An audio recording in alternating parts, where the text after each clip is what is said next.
Sarap ng tuwi. Alam mo, nung college, ito yung mga paborito kong ulam. Pag sure, oy! Buti sus, pansit canton. Hindi ako makagraduate ng college kundi sa mga ulam na to. Buang-buang! Lahat ng mga college, ganito yung ulam. Paborito ko to eh. Ay sus, lalo na tong canton. Ay sus, nasabi ko. Makaubos ako 3 plastic ng araw. Pwede! Oh, Natawag na lang sa bangko. oh, anong sabi? Nakanda kwarta. Pupira na?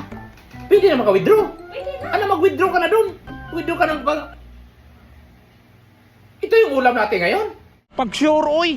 Ay, ano, hindi man to healthy. Buang-buang! Puro chemical to, delikado to sa health. Ay, na, may pares pa na daing. Alam mo, mataas to sa asin. Buang-buang!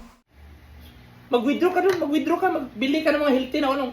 Magbili ka ng steak doon. Pag sure, oy! Ano ba to eh? Ano ba to na ulam to eh?